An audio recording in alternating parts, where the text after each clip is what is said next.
Alright. Call Allah, Yahawashi, Yahawashi, Wakabar, Wahadar, Abba, Abanawa, Yahawashi, Yahawashi. Alright. Shalom, Wabaraki, Amman, Bakiyar.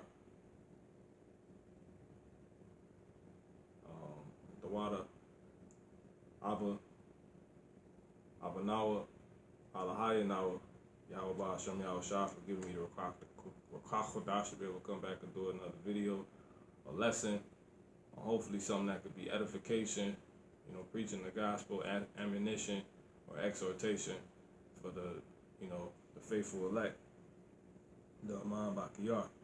Alright? So it's your brother Shawayah coming back, and we're just going to get into it. Yahawashi died for Israelites. Yahawashi died for Israelites only, at that, okay? So we're going to go ahead and go straight to it. Romans 15:4. Now, it says, for whatsoever things were written aforetime were written for our learning, that we through patience and comfort of the scriptures might have hope. So once again, Romans 15:4. It says, for whatsoever things were written aforetime were written for our learning, that we through patience and comfort of the scriptures might have hope. All right? So, hope being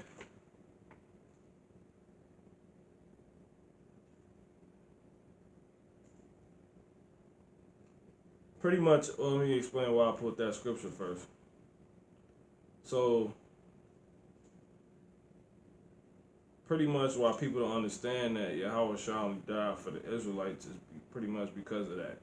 They haven't, went through the scriptures.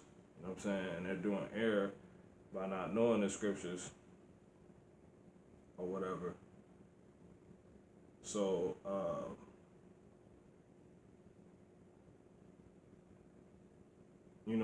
they're just making up stuff.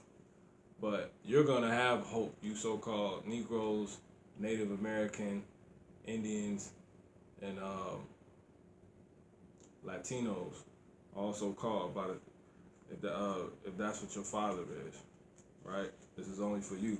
You're going to have comfort and hope that Yahawashi, because you are in fact the Israelite, those people go back to the Israelites. These bywords was a curse of the Israelites being called outside of your God-given name.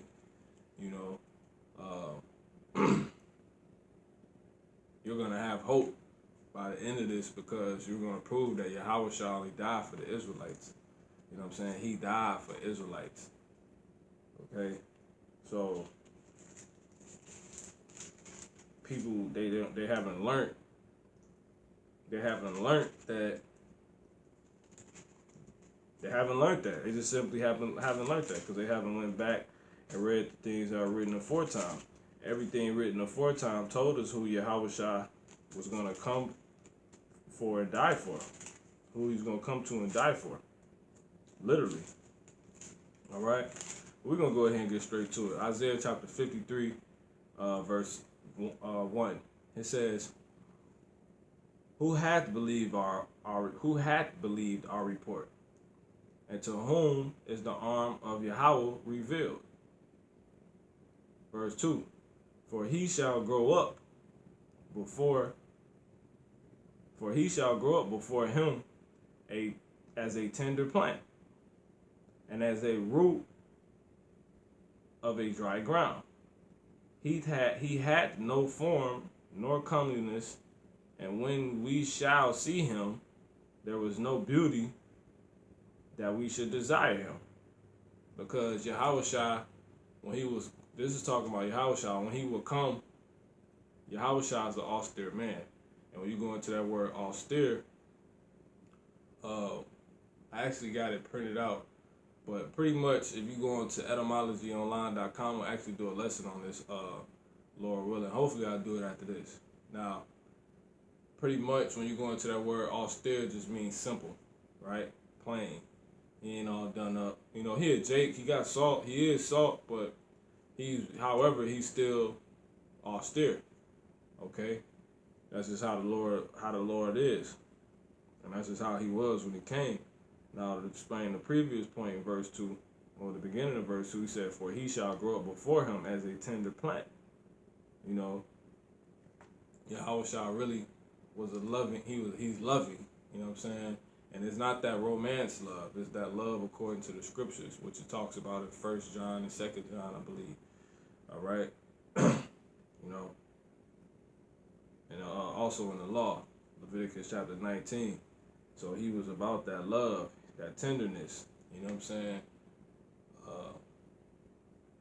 He was able to be perfect, you know, be tender towards his brother. That's one of the curses that's put upon Israelites, as you know in Deuteronomy 28.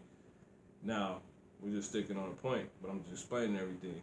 And it says, "And as a root out of a dry ground, he had no form nor comeliness, and when we shall see him, there is no beauty that we should desire him." You know, he's not all done up. You know, he's not of the wisdom of this world. You know, he's a real simple dude. And that root goes back to Isaiah chapter 11. It talks about that root growing out of the stem of Jesse. Isaiah chapter 11, verse 1, it said, "And there shall come a rod out of the stem of Jesse, and a branch shall grow out of his roots." See? Out of his roots. It's talking about Yahawashi too. He's that stem. He's that branch. You know what I'm saying? That was going to grow out of the roots, the stock, the lineage of Jesse. What was Jesse? He was a Judite. He was an Israelite. It says, verse 2, "And the spirit of Yahweh shall rest upon him, and the spirit of wisdom and understanding, the spirit of counsel and might, the spirit of knowledge and of the fear of Yahweh. Okay, and shall make him of quick understanding in the fear of Yahweh. And he shall not judge after the sight of his eyes, neither reprove after the hearing of his ears. But with righteousness shall he judge the poor, and reprove equity for the meek of the earth. And he shall smite the earth with the rod of his mouth, and with the breath of his lips shall he slay the wicked." All right?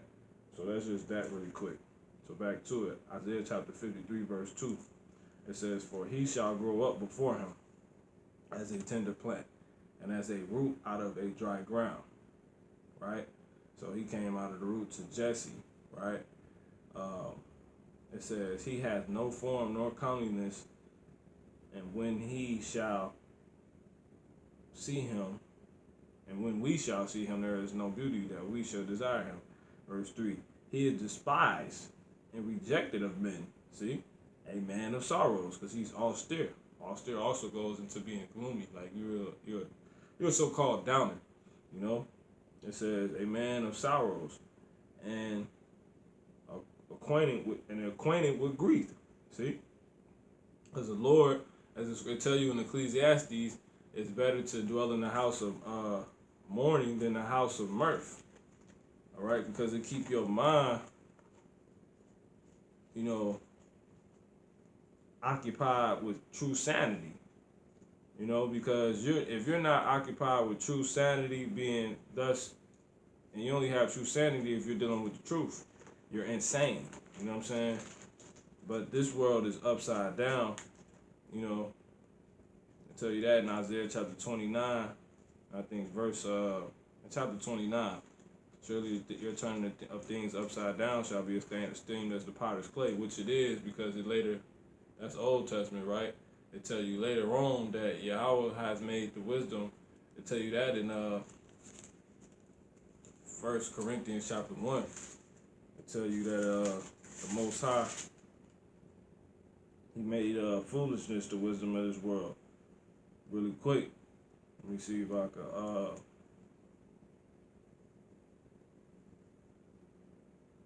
verse 20. 1 Corinthians chapter 1, verse 20.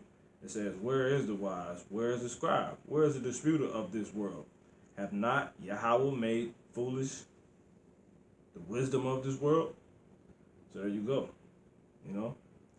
And then I'm gonna give another point really quick. It says, verse 21, "For after that, in the wisdom of Yahweh, the world by wisdom knew him not," because the wisdom of this world, everyone operating off, is foolishness.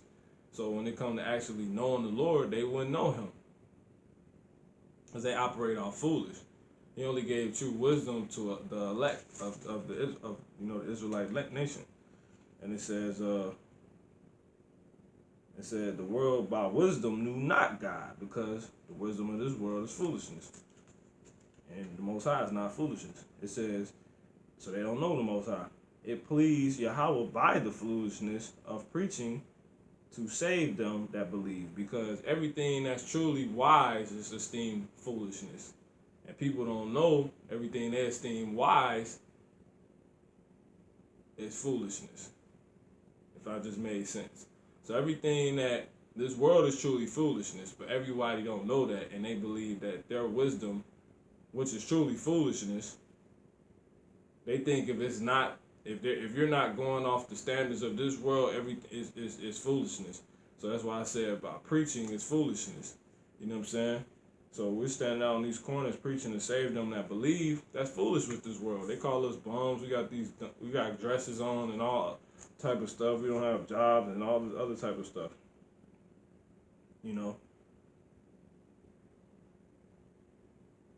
In verse 25, because the foolishness of Yahweh is wiser than men.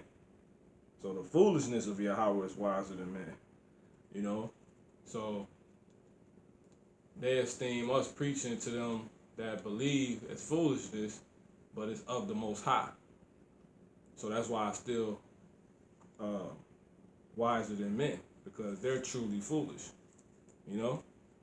You can understand, it says, and the weakness of Yahweh is stronger than man. So there you go, man.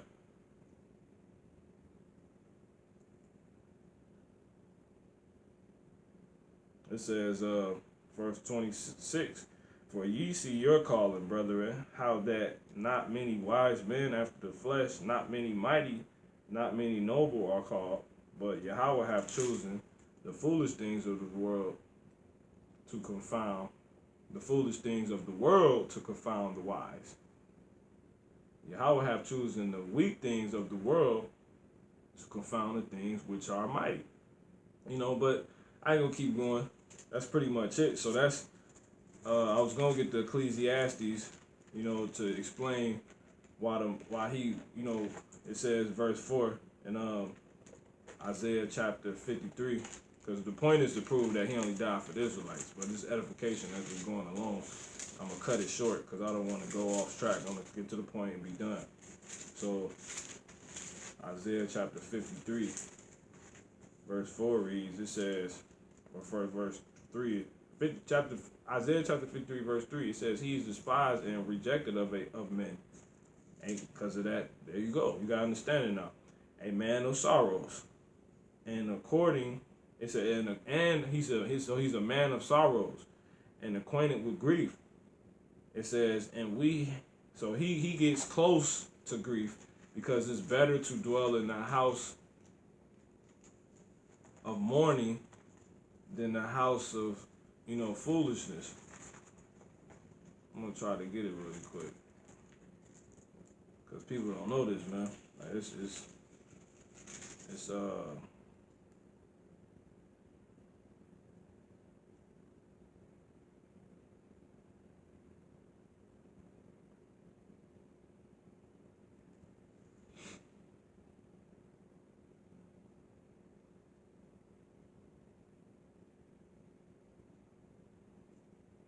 I think it's 7. Shalaki, give me 1 second. Like, for instance, it says, well, here we go, chapter 7, verse 2. It says, it is better, Ecclesiastes chapter 7, verse 2. And I ain't gonna go into that. It's Ecclesiastes chapter 7, verse 2. It is better to go to the house of mourning than to go to the house of feasting. For that is the end of all men. And the living will lay it, it says, and the living will lay it to his mind. So if you're truly alive, you're going to think about that. Like, you know, it truly is better to do that. Verse 3, it says, sorrow is better than laughter. For by the sadness of the countenance, the heart is made better. You know, verse 4, the heart of the wise is in the house of mourning, but the heart in your mind is your heart. It says, but the heart of fools is in the house of mirth. That's laughter and, celebrating, goddamn retirement parties and Christmas parties, you know what I'm saying? Christ mass parties, So that's why Yahawashi was like this, but people don't understand. And the world is the world that we always has been in, that the Israelites we always have been in, has been the world of Esau, because this is Esau's kingdom right now. Esau's kingdom has been ruling since Esau's kingdom has been, active since he was born. Since Jacob and Esau were born, and it was just all the process of him finally getting it set up, So it's slowly, we're in a time now where it's at the end, we pulling him down by the heel, So that's that. So that's why, and Esau represents the wicked. So that's why this world is foolish. He made the wisdom of this world foolishness, but the world of Jacob is not foolish. It won't be foolish at all. It will be truly the wisdom of God. This earth is going to be perfect. All right? It's going to be a perfect balance. We're going to be made gods, and the Israelites, and everybody else is going to be still foolish. So it's going to be perfect because it's a balance. Anyway, it's not perfect now because it's not a balance, It's really not a balance. Everything is out of whack, out of course. So verse 4. It says, verse 3, he is despised and rejected of men, a man of sorrows and acquainted with grief, and we hid as it were our faces from him. He was despised, and we esteemed him not.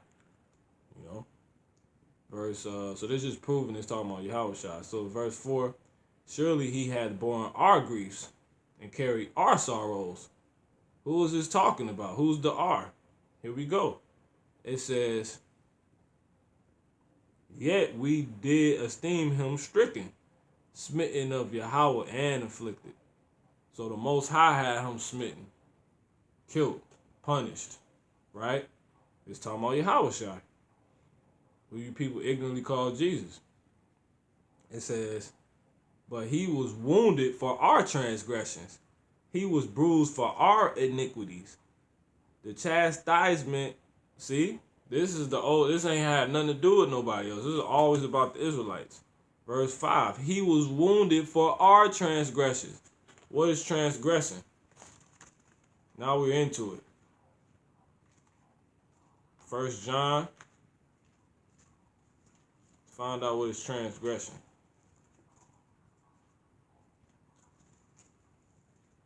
First John chapter 3, verse 4. And it reads, First John chapter 3, verse 4. Whosoever committed sin transgressed also the law. For sin is the transgression of the law. So transgression is transgressing the law, which the sin. So there you go. But he was back in Isaiah 53 and 5. It says, but he was wounded for our transgressions. He was bruised for our iniquities. So he was wounded. Who was only people given the law? Only people that was given the law is the Israelites. Period. Let's prove this real quick. Never get wore out. This is how you stay sharp. So I don't need that no more. So that's that. Transgression is the breaking of the law. Sin is the transgressing of the law. Simply is just the breaking of the law. All right? Which is why we need Yahawashi.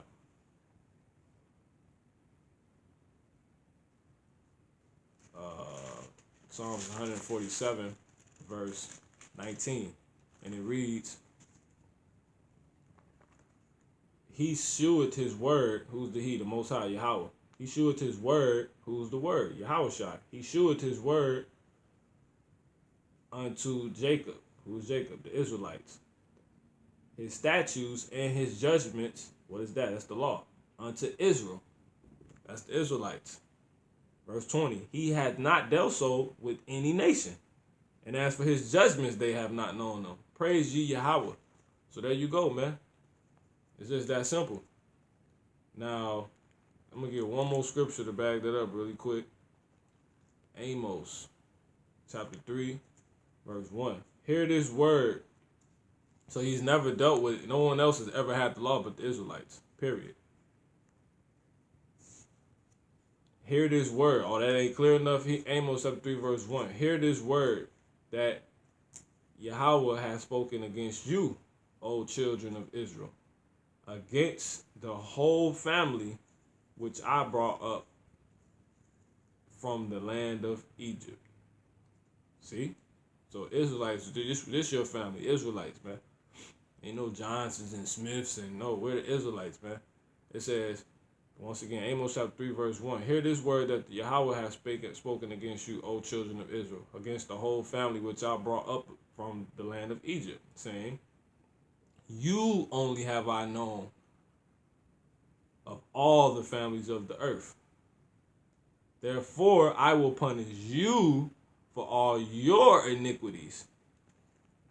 What does it say in Isaiah chapter 53? He was wounded for our what? There you go. It's about to say it. It says, verse 5, Isaiah chapter 53, verse 5. But he was wounded for our transgressions, which is the transgression of the law, sin. He was bruised for our iniquity. And the only people that could transgress, technically, was the Israelites. He was bruised for our iniquities. He said, who is he going to punish for their iniquities? Only the Israelites, because he's the only ones that the Most High we're the only ones the Most High have known. So he was bruised for our iniquity. Who's the he that was bruised? Yahawashi. Who was wounded for the transgressions? Yahawashi. So there you go. It just really simply proved it right there. Yahawashi only died for Israelites. It says, he was bruised for our iniquities. The chastisement of our peace was upon him. And to make everything right, it was put upon him. It's for the Israelites, for us.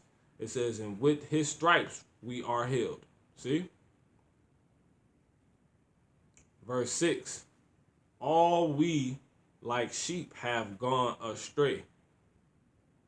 We have turned every one to his own way. See? All we, who's the all we? We can prove it real quick. Like sheep have gone astray. We have turned every one to his own way, and Yahweh have laid on him the iniquity of us all, because Israel became lost sheep. Now watch this. Jeremiah chapter 50, and we're going to start at verse,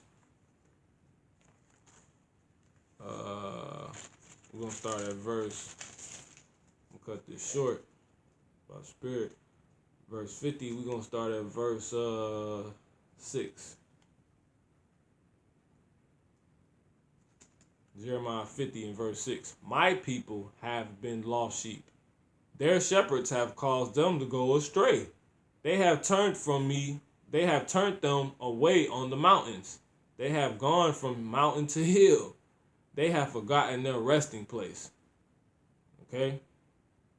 Verse 7, all that found them have devoured them, and their adversaries said, we offend not, like they doing now. This is only about Israelites, man. Yahawashi only came, so-called Jesus, he only came for and died for the Israelites. And he's coming back to kill Israelites that didn't want to accept this good news, this gospel, don't want to get right, and to wound all the enemies of Israelites. And to put this world under his rulership, man, under the righteous rulership of the house of Jacob, man, which he in fact is. Yahawashi is of the house of Jacob. He's the son of God, all right? And we're the sons of God, our big brother, you know? We are joint heirs. So Yahawashi only did all this. This only went down for us. It says, verse 7, it says, all that found them have devoured them. Everybody that found the Israelites, they just made a mockery of us. They used us and abused us, and that's it, man. That's it. You came over here, you devoured the Native American Indians, who you in fact found out were Israelites and knew they were Israelites, which is how you found America, because you read the Apocrypha. I tell you that, and they let you know these things in their own movies, their own documents, their own documentation. You know, the origins of the Native American Indians, I believe. All right, I think his name James Adair. You know, you got that. You got the Decalogue stone. You know what I'm saying? The Back Creek stone. We got all type of, you know, artifacts and stuff that have came out. But you came over here, and these people, the Northern Kingdom Israelites, our brethren, you know, you devoured them. You found them and devoured them. They taught you how to live off the land. You made trees with them. And you broke every last one of them, Esau. Okay? So this don't have nothing to do with everybody. That's why this is saying this. This is the vision of all. It says, their adversary said, we offend not. So after you did that, you thought none of it. Even till this day, you put them on reservations, broke every treaty. Now they're just strung out drunks and, you know, cursed, you know, but they're the children of God. And you're going to pay for that. It says, we offend not because they have sinned against Yahweh. So that proves right here, only we can sin. So if it just said that he was wounded for our transgressions and bruised for our iniquities, and transgressions is sins, and iniquities is sins as well as we're just doing wrong against the Most High. It says they have sinned. We could do what we want to them because we understand their blueprint, their layout, who they are as a people. So, and this is how everyone makes a come up over us. Every kingdom that has ruled has had the Israelites in it. If you just look into history. But they keep the Israelites out of it and try to act like it's a fairy tale. It was a fairy tale people. They mentioned Queen Alexander the Great, the damn fake, the freak, whatever. And they don't mention that he had to run in with the Maccabees, which were Jews, the real Jews. Judas Maccabeus, and his sons. I believe Simon, Jonathan, and so forth. We had to defile Jerusalem. We had to rededicate the temple because we won and defeated him because he died after a short run, you know. But anyway, they understood they could do these things because we were sin. When we're in sin and not in good standing with our power, Yahweh, everybody can come up over us and we could be defeated. And we're the salt in the motor of the earth. So if you can just use us, but not and keep us at a standpoint where we're not good with our power, you're basically harnessing a superpower. How they come with superfoods, that's what you're basically doing, you know. And they know Yahawashi only died for us. Okay, so that's pretty much it on that, man. Like, to be straight, you know. It says, we offend not because they have sinned against the Lord. The habitation of justice, even Yahweh, the hope of their fathers. See that? Now verse 17, last verse, it says, Israel is a scattered sheep. The lions have driven him away. First the king of Assyria have devoured him. And last, this Nebuchadnezzar, king of Babylon, have broken his bones. You know? Verse 18, therefore thus saith Yahweh of hosts, the power of Israel, behold, I will punish king of Babylon and his land, and as I have punished the king of Assyria. You know? And that's it, man. I'm going to tell you what's going to happen to these people, man.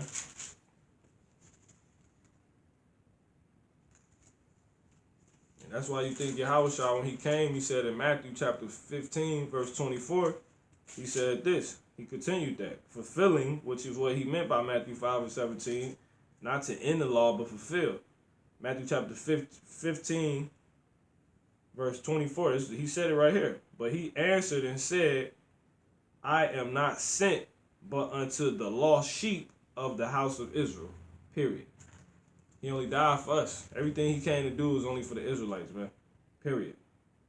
So verse 6 back in Isaiah 53, it says, all we like sheep have gone astray. We have turned everyone to his own way. And Yahweh hath laid on him the iniquity of us all.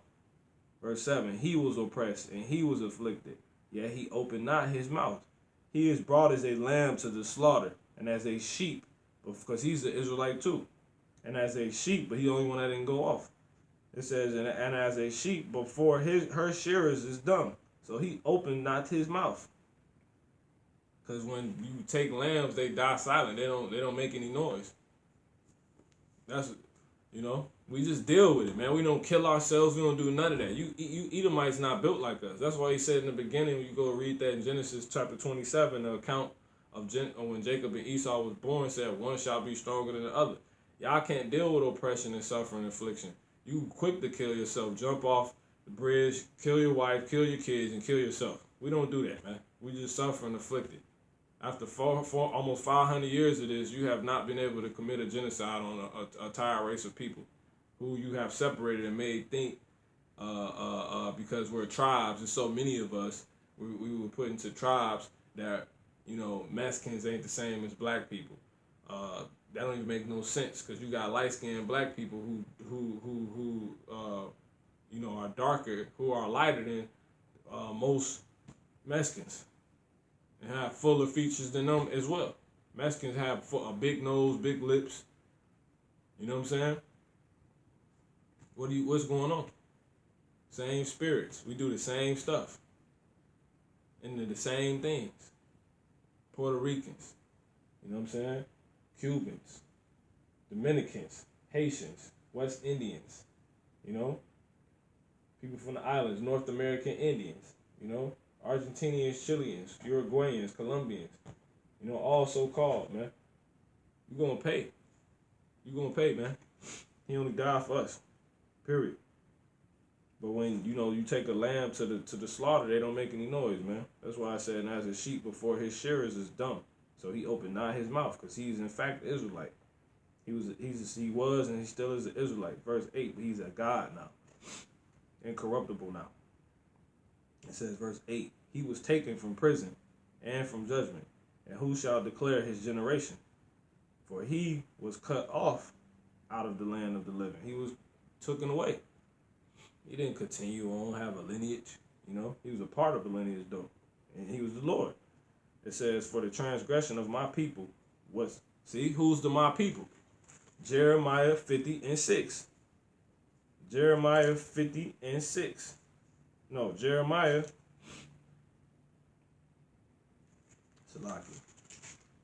Jeremiah 50:6. Let me read this one more time. Isaiah 53:8. He was taken from prison. No, Isaiah 53:9. It said, and he made his grave, Salakia. Verse 8. It says, he was taken from prison and from judgment. Who shall declare his generation? For he was cut off out of the land of the living. For the transgression of my people. Who's my people? This is talking about the Most High saying that. It says, for the transgression of my people was he stricken. Who was his people? It says, Jeremiah 50:6. My people have been lost sheep. Who was the lost sheep? Jeremiah 50:17. Israel is a scattered sheep. Matthew 15:24. But he answered and said, I am not sent but unto the lost sheep of the house of Israel. So it's just a wrap, man. It says, verse 9, and he was stricken for the transgression of only the Israelites, man. Period. Us, man. He only died for us, man. Period. Verse 9, and he made his grave with the wicked, because they when the Lord was crucified, they crucified him with robbers and murderers and stuff like that. It says, and he made his grave with the wicked and with the rich in his death, because he had done no violence, neither was any deceit in his mouth. He suffered it, because it was for us. Verse 10, yet it pleased Yahweh to bruise him. He had put him to grief. When thou shalt make his soul an offering for sin. What is sin? The transgression of the law. Who is given the statutes and judgments? Only Israel. Psalms 147:19-20. Amos 3:1 and through 2. It says, for sin, he shall see his seed. He shall prolong his days, and the pleasure of Yahweh shall prosper in his hand. So, because he's a God now. He was a God then. He's incorruptible now. It says, verse 11, he shall see the travail of his soul and shall be satisfied. Yahweh it pleased him because he saved all of his people. And he knew he was going to bring Yahawashi right back. By his knowledge shall my righteous servant justify many. Who's the many? Israelites. For he shall bear their iniquities. Period, man. What it tell you in Jeremiah 50 and that these damn heathens understand when they come against us? Verse 7, Jeremiah 50 and 7, all that found them devoured them, and their adversary said, we offend not, because they have sinned against Yahweh. They have sinned against Yahweh, the habitation of justice, even of Yahweh, the hope of their fathers. So there you go, man. They know, y'all know, the elites know what's going on. You know? It says he will justify many, for he shall bear their iniquities. Verse 12, therefore I will divide him a portion with the great, and he shall divide the spoil with the strong, which is the elect, because he hath poured out his soul unto death. See? And he was numbered with the transgressors, and he bare the sin of many, and made intercession for the transgressors, which is Israelites. So with that, oh, and you heard it out of his mouth. He said, I am not sent but to the lost sheep of Israel. One more scripture. Malachi.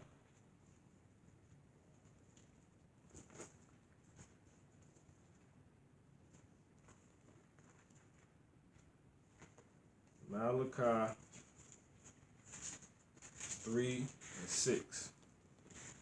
I'm going to get one more to back that up for the other side of this. Malachi 3 and 6. It says, for I am Yahweh. I change not. Therefore, ye sons of Jacob are not consumed. That's it, man. That's what he had Isaiah seeing right. That's what Yahawashi came to fulfill. And he professed it out of his own mouth. I am not sent but to the lost sheep of the house of Israel. So Yahweh never changed. And that's why it went down like that. And you can't change it now. So we're just waiting, man. It's a waiting game now. We just continue to go out in this vineyard and work, which is Israel. So we're going to get one more scripture. It says, Hebrews 13 and 8. Yahawashi HaMashiach, the same yesterday and today and forever. Verse 9. Be not carried. So he don't change. That's what he said. He came. He was only sent for them. He never changed. When he said, well, what about, he said, preach this to all the nations, because Israel was scattered everywhere, spiritually and physically. Be not carried about with diverse strange doctrines. I'm going to read it one more time. Hebrews 13 and 8. Yahawashi HaMashiach, the same yesterday and today and forever. Be not carried away with diverse and strange doctrines. For it is a good thing that the heart be established with grace, not with meats which have not profited them that have been occupied therein. So you just need to know that the grace that was given to you as an Israelite, that's the main thing, man. Start with that, because these meats ain't occupying you. You don't even know the Lord only died for Israelites. He the same yesterday, today, and forever. Yahweh, he changes not. Therefore, ye sons of Jacob are not consumed. So with that, I hope that's been edifying. Call Halam, Yahweh Ba'ashem, Yahweh Shai, Wakabah, Wakadar, Shalom, Aman, Bakayar. Till next time. And to the rest of the 1/3 on down, say Shalom, Waparakiam. All right? Shalom, Shalom.